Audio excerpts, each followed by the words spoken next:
Oke guys ya, kembali lagi di sini bersama aku, Alekin. Apa kabar kalian semua para bocil request horror yang suka neror aku nih minta request film horror, padahal sebenarnya kalian takut kan nonton sendiri, makanya minta dijelasin sama aku. Nih aku turutin dah, tapi janji ya tonton sampai habis, jangan berhenti di tengah jalan karena takut dan kabur terkencing-kencing.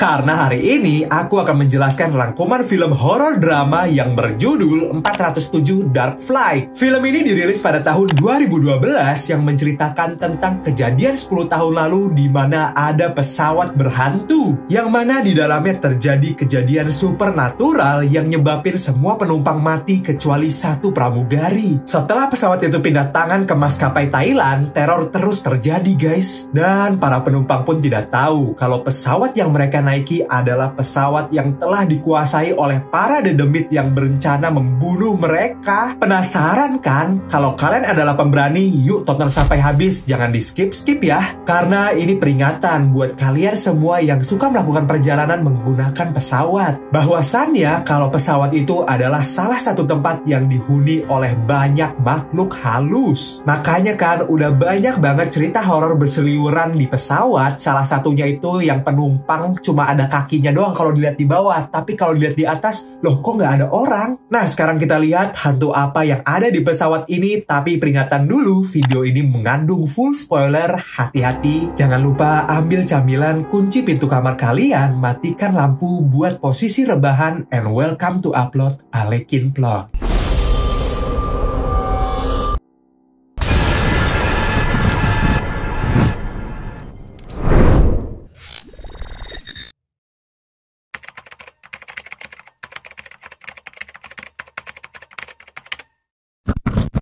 Ada seorang laki-laki lagi ngeinvestigasi kasus kecelakaan pesawat yang berkali-kali terjadi. Kasus ini bikin geger soalnya terjadi sama pesawat yang sama mulu guys. Pesawat yang dimaksud adalah pesawat tua Boeing SA-407. Tapi Boeing 407 ini selalu dipoles abis-abisan jadi kayak baru lagi. Pas selesai disulap jadi bagus, pesawat ini langsung dibeli sama salah satu maskapai dari negeri Minang Neng Laka Minang Suang dan langsung dipakai dong. Scene pun berganti ke seorang anak bernama Shiva, berasal dari keluarga sultan dan dia dipaksa kuliah di Inggris. Padahal si bocil sebenarnya pengennya kuliah penerbangan guys. Karena dari brojol dia demen pesawat dan selalu main game pesawat-pesawatan dari tabletnya. Tapi ortunya itu nggak pernah menganggap mimpi dia itu serius. Ortunya pun ngajak liburan terakhirnya ke Thailand sebelum dia berangkat ke Inggris.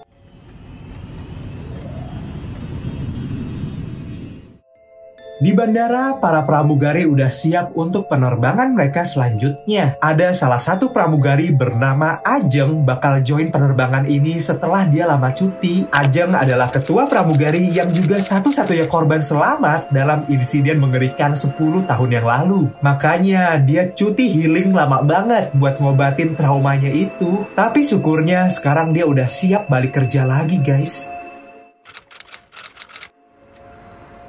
Di sisi lain, salah satu teknisi pesawat bernama Aji lagi ngecek nih kelayakan pesawat sebelum mereka lepas landas. Dia masuk ke bagasi pesawat dan ngeliat seonggok besi kecantol di lantai. Tapi pas lagi asik merhatiin besinya, ada angin lewat yang tiba-tiba...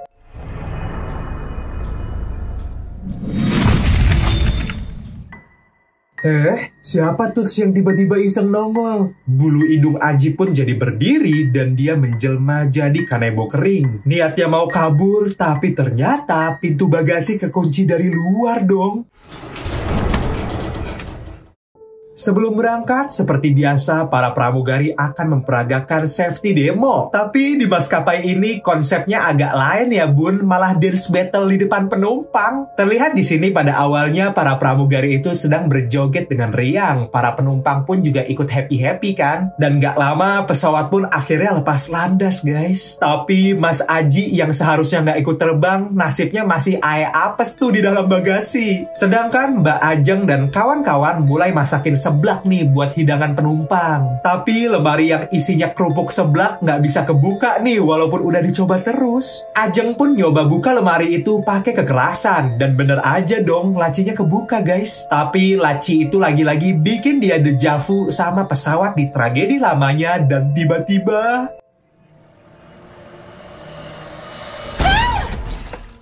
sosok hitam mirip zombie ngeciluk bak si Ajeng dong. Ajeng sampai teriak dan bikin panik satu rombongan RW. Pramugari lain pun nyoba nenangin si Ajeng karena di mata mereka nggak ngeliat apa-apa guys. Dan ada satu pramugari glowing dan berdamage meskipun tanpa filter IG kepo sama kejadian barusan. Tapi sama pramugara bernama Hanafi ditegur karena nggak baik kan gibahin senior mereka sendiri. Tapi bukannya nurut, si Mbak Seksoy kok jadi begini?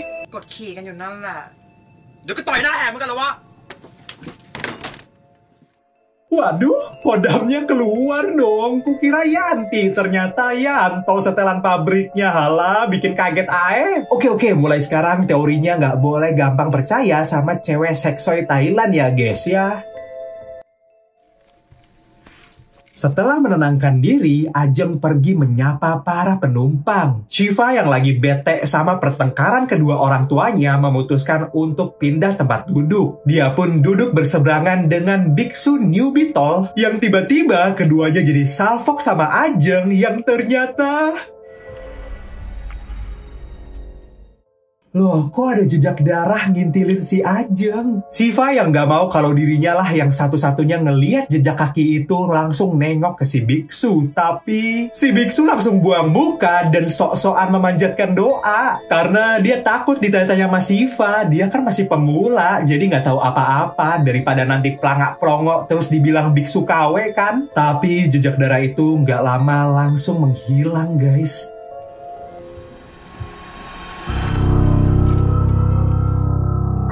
Balik lagi ke Pak Aji yang udah lama nih keperangkap dan mulai bengek karena tekanan udara udah setipis kulit ari-ari. Dia pun nyempetin mencet tombol kontrol tekanan biar nanti dia nggak jadi turu, tapi...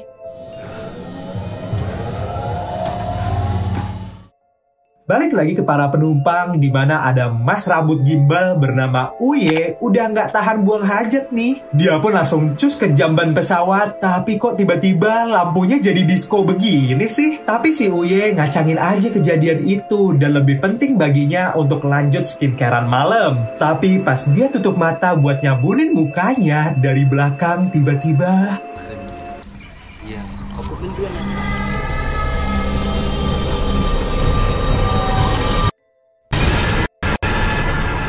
ceker tajam muncul menyipok pipinya Uye dong. Sementara di lorong ada Pak Gundul yang tiba-tiba jalan sendiri padahal udah disuruh duduk manis sama si Hanafi. Mas Gundul itu pun bergelagat aneh dan bilang kalau dianya bengek gak bisa napas. Tapi turis ini mendadak bisa ngomong bahasa Thailand sampai akhirnya...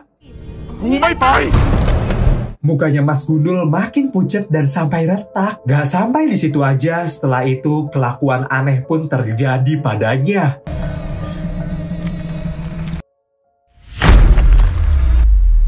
Semua penumpang pun jadi ketar-ketir ngeliat atraksi Mas Gajah Putih Thailand yang pakai pingsan segala. Dan gak lama si Gajah Putih itu pun bangun dari pingsan singkatnya kayak gak terjadi apa-apa. Sudah bisa dipastikan kalau Gajah Putih Gundul itu kerasukan sama sesuatu di dalam pesawat ini. Uye pun balik-balik dari toilet cuma bengong aja ngeliat keributan di luar. Penumpang berambut Dora di sebelahnya pun langsung shock ngeliat luka cakaran di pipinya Uye. Uye yang gak sadar asal cakaran itu dari mana akhirnya minta Hansapras ke si pramugari. Tapi Mbak Pramugari kebingungan karena nggak ngeliat luka pipinya dong. Setelah itu lukanya pun auto teleportasi dan mereka berdua yang melihat itu cuma bisa istighfar banyak-banyak. Sementara itu Aji yang lagi ngerangkak bagaikan kecoa siap terbang ngeliat ke belakang bagasi dan tiba-tiba...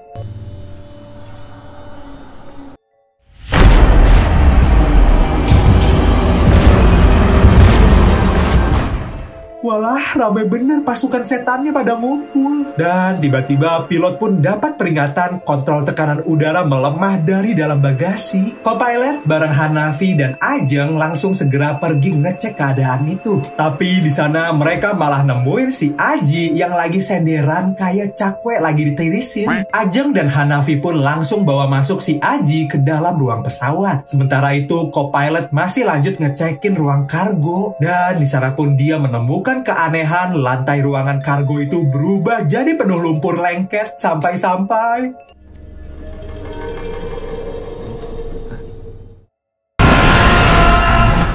Aduh, itu zombie atau siapa sih? Apa jangan-jangan mereka korban jatuh pesawat ya? Kopilot ini pun sampai mental breakdance dan dia pun berkelakuan aneh. Dia cuma bengong tatapan kosong kayak robot lalu nyamperin si kapten, tapi Ajeng yang merhatiin kopilot malah lihat dia ngilang. Pesawat pun tiba-tiba berubah suram persis kayak kondisi terakhir yang Ajeng rasain pas insiden 10 tahun lalu. Pesawat yang sebenarnya baru pertama kali dipakai ini pun jadi kelihatan hancur. Tiba-tiba datang seorang pramugari lagi bawa troli cangcimen tapi gerak-geriknya berubah jadi abnormal. Tahu-taunya dia udah nyipok tanah dibarengin penumpang lain yang histeris berjamaah dong. Dan ada seorang penumpang yang juga mendadak akrobat kayak gini guys.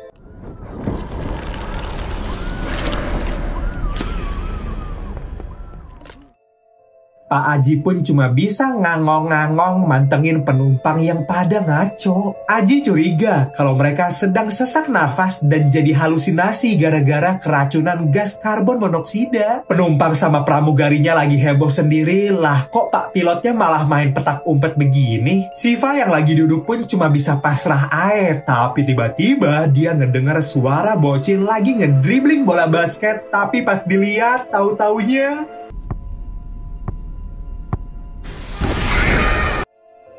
Astagfirullahaladzim, itu kepala dong. Setelah itu kantong udara pun akhirnya diturunin dan Ajeng udah punya tabung oksigennya sendiri. Pas si Ajeng lagi jalan di lorong, tiba-tiba dia ngeliat troli makanan jalan sendiri dan ternyata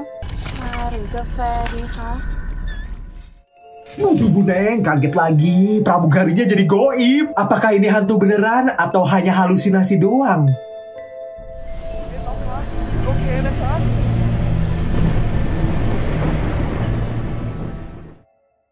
Singkat cerita, semua penumpang sekarang udah pakai masker. Tapi Shiva yang adalah bocil Gramet nge-spill kalau kantong udara mereka cuma bisa bertahan 15 menit doang. Mendengar itu, semua penumpang pun jadi ketakutan dan pada heboh. Apalagi pintu kokpit kekunci rapat, jadi mereka nggak tahu tuh keadaan pilot dan kopilot yang menerbangin pesawat. Akhirnya, si Aji suka rela balik ke bagasi bareng Ajeng untuk benerin sistem tekanan udara pesawat yang masih putus. Tapi yang mereka temui malah bagasi dengan kondisi ringsek dan bolong-bolong kayak dimakanin rayap. Mereka pun ketemu senternya mas kokpit yang jatuh tapi kok masnya nggak nongol-nongol. Ya udin lah, mereka fokus benerin kabel sistem tapi ternyata prosesnya lama guys. Ajeng udah mulai ngigo dan ternyata tabung oksigennya udah habis. Aji yang udah lama menaruh rasa sama Ajeng merelakan oksigennya untuk dipakai ayang tersayangnya. Mereka pun berbagi satu oksigen dan balik lagi ngebenerin kabel. Kita balik lagi ke Shiva yang merhatiin bapaknya yang lagi duduk sendirian dengan tenang. Shiva pun akhirnya beraniin diri nyurahin isi hatinya soal mimpinya jadi pilot ke si bapak. Dia bilang kalau mimpinya itu timbul gara-gara dibeliin mainan pesawat pas umurnya 1 tahun. Bapaknya pun bilang dia beliin Shiva hadiah itu biar putrinya itu nggak lagi takut masuk pesawat dan jadi pemberani. Shiva pun juga pengen hal yang sama buat bapaknya biar balik jadi bapak kuat yang selalu ngelindungin dia. Tapi kenapa sekarang bapaknya seolah pasrah sama ibunya si Shiva yang mulai mengekang mereka semua? Shiva yang sebenarnya nggak pernah mau kuliah ke Eropa bilang jujur kalau dia cuma mau sekolah penerbangan di Thailand. Ibunya yang dengar itu langsung marah-marah tapi langsung dihentiin sang suami. Untuk pertama kalinya sang bapak bertindak tegas sama perilaku istrinya yang udah terlalu lama kebangetan. Sang bapak pun jadi nangis dengerin isi hatinya si Shiva dan langsung berpelukan. Sang bapak baik hati ini pun mulai nyanyiin lagu Happy Birthday karena malam ini tepat ultahnya si Shiva. Tapi tiba-tiba salah satu kru pesawat seolah tahu kalau malam ini adalah ultahnya Shiva dan udah nyiapin kejutan sampai akhirnya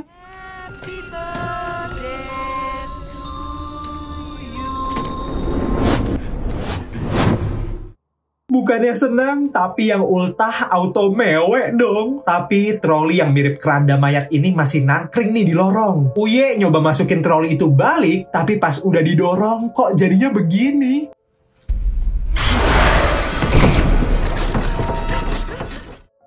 Tiba-tiba Mbak Dora pun jadi kejang-kejang terus, tapi pas disamperin si Hanafi, tiba-tiba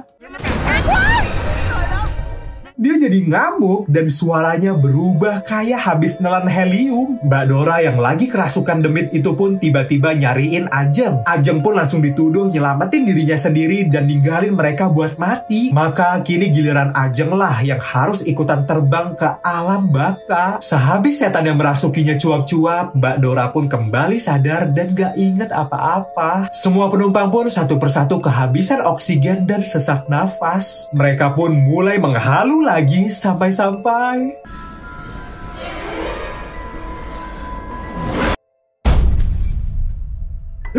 bermunculan semua itu suku goibnya.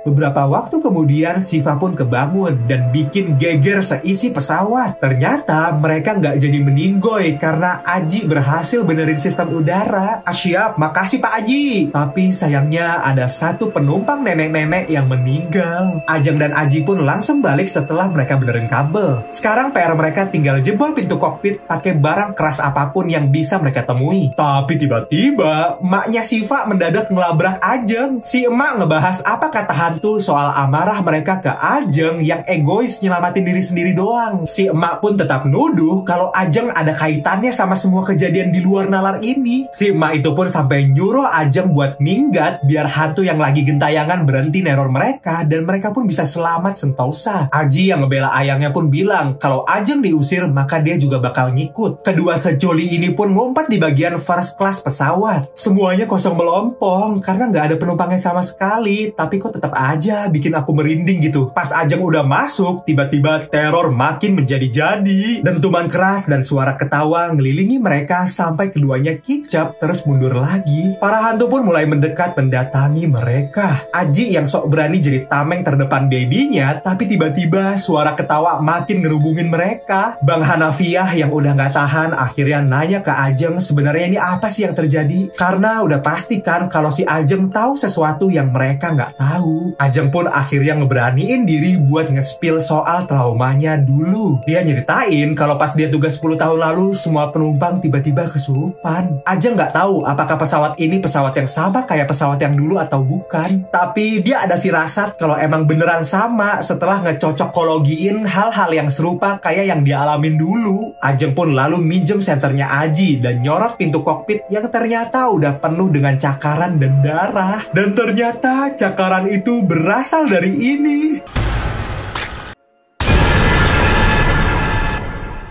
Kali ini semua penumpang ngeliat hantu yang sama dan auto berhamburan. Ada yang ngumpet di jamban, tapi ada juga yang nasibnya sial kayak Mbak Dora yang malah cosplay jadi sinden. Si Uye ngeliat cewek yang dia taksir nyungsep sempat ragu buat ngebantuin. Tapi pas Uye masih bengong, tiba-tiba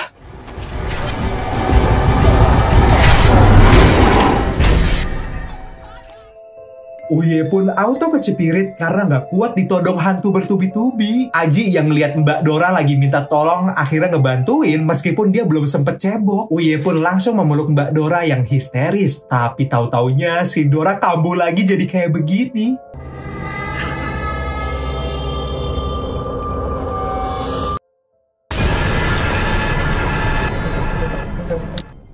Uye yang udah gedek banget pun akhirnya ngulak Dora sampai jadi gepeng biar Dora nggak lagi bikin onar. Si Gimbal pun mendadak sinting dan neror dua penumpang bule yang ngumpet di WC. Dia pun nyoba ngebobol pintu itu tanpa sebab kayak udah kerasukan jin beneran dong. Di dalam WC tiba-tiba pantulan cermin berubah sampai akhirnya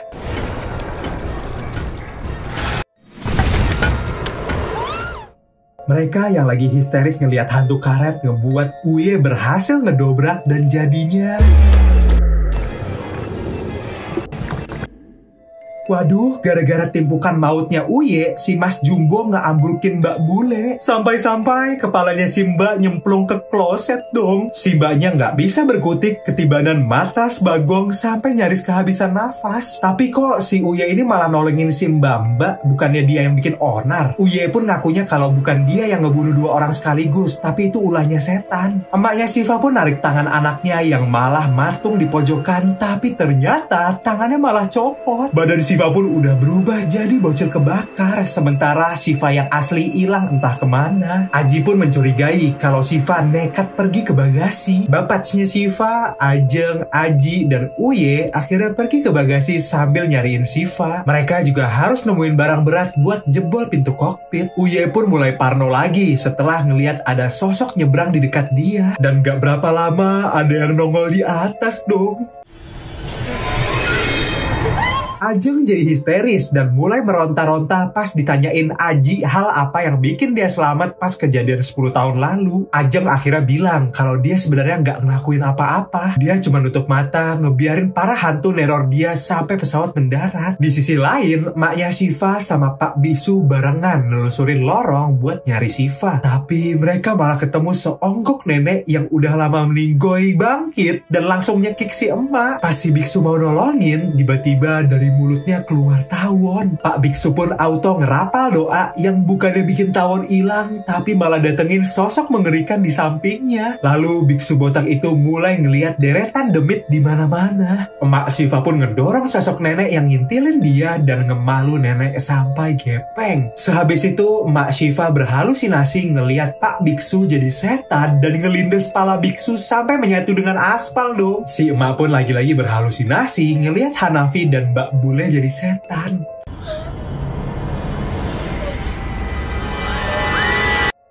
Aji deh kakak ngedenger suara jeritan emaknya Siva dan si Paksu mulai khawatir. Tiba-tiba nongol trio macan dari atap yang ternyata itu kawan lamanya Ajeng. Mereka berempat pun gak punya pilihan lain selain ngikutin sarannya Ajeng buat menjabin mata. Di sini kita mulai tahu kalau merem emang ampuh buat ngilangin tipu muslihatnya Shelton. Tapi Uye yang imannya gak kuat ngebuka matanya dan langsung kehasut ilusinya hantu. Dia nancepin kapak ke hantu yang ternyata Hanafi yang tahu-tahu nongol. Mereka balik ke lorong dan nemuin hantu berwujud kru dan penumpang, termasuk ibunya Siva yang tiba-tiba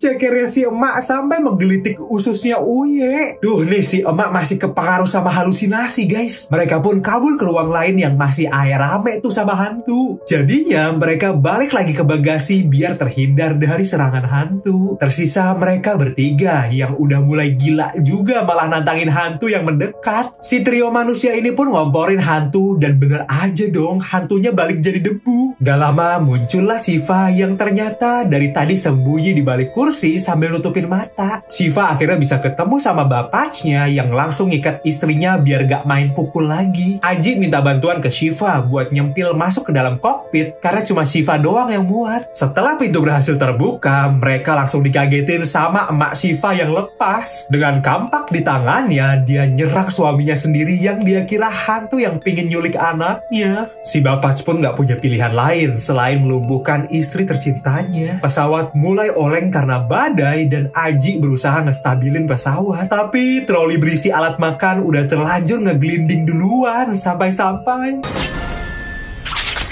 si emak pun ngerelain badannya buat nyelamatin Siva dari pisau melayang dan berakhir meninggoy di tempat. Gak lama pesawat berhasil stabil, tapi Ajeng mulai ngeliat hantu-hantu lagi. Ajeng pun menangis nginget kejadian 10 tahun lalu di mana dia sembunyi sendirian di sebuah ruangan sementara kawannya berteriak minta tolong. Ajeng gak punya pilihan lain selain mentingin dirinya sendiri dan akhirnya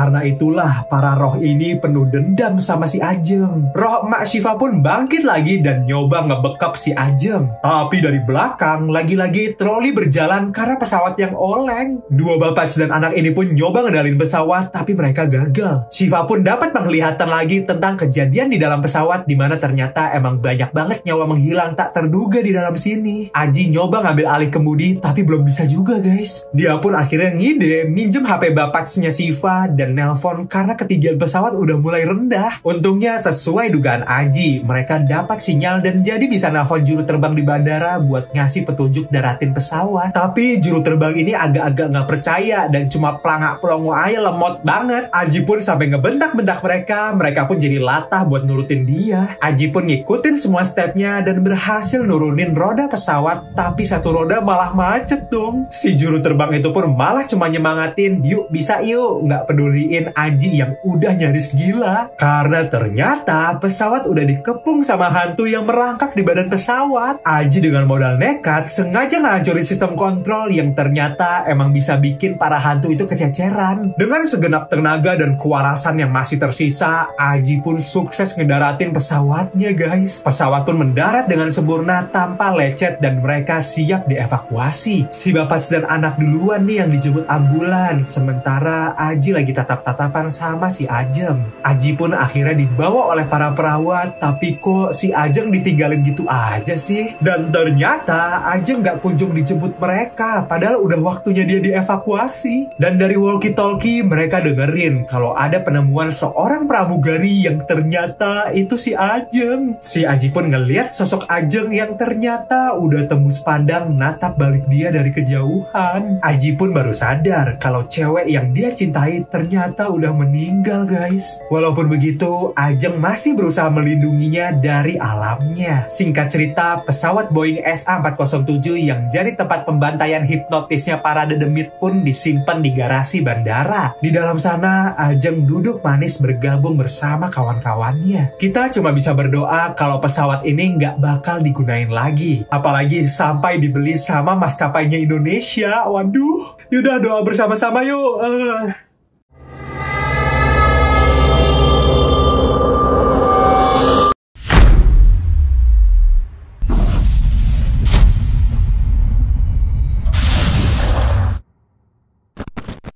Itulah dia cerita dari film 407 Dark Flight. Gimana guys? Cukup membantaikan sekali bukan? Menurut kalian filmnya ini serem apa enggak guys? Kalau menurutku sih nggak terlalu nyeremin, tapi cuma banyak full jump scare-nya aja. Sosok hantu pun cenderung cuma numpang lewat sesaat, jadinya nggak begitu bikin dramatis seremnya. Dan lagi penjelasan tentang penyebab dibalik keangkaran pesawat ini juga nggak kebahas, dan jadinya masih nimbulin tanda tanya kan? Terlihat juga dari rating filmnya yang cuma 4,7 aja di IMDb. Kalau menurut kalian rating film ini berapa? Tulis di komen ya. Hantu emang serem, tapi lebih serem lagi sifat manusia. Contohnya di film ini di mana pesawat yang udah jelas-jelas makan nyawa, tapi karena kerakusan manusia masih kekeh aja dipakai. Emang dasarnya manusia nggak mau rugi nih, sampai nyawa orang lain pun nggak lebih berharga dari harga pesawat ini. Oke, yuk acungkan jari jempol kaki kalian kalau kalian berani tonton film ini sampai habis. Berarti next aku masih bisa kan bawain film, kalian nggak bakal takut kan? Kalau kalian suka video ini, di-share yuk ke keluarga, teman-teman, semua yang ada di kehidupan kalian ya. Dan jangan lupa juga, seperti biasanya, like video ini, subscribe juga, dan nyalain lonceng notifikasinya, biar kalian gak ketinggalan video dari Alekin. Kalau kamu punya rekomendasi cerita yang mau aku bawain selanjutnya, tulis di kolom komentar ya. Kalau di komen kalian belum dibalas sama Alekin,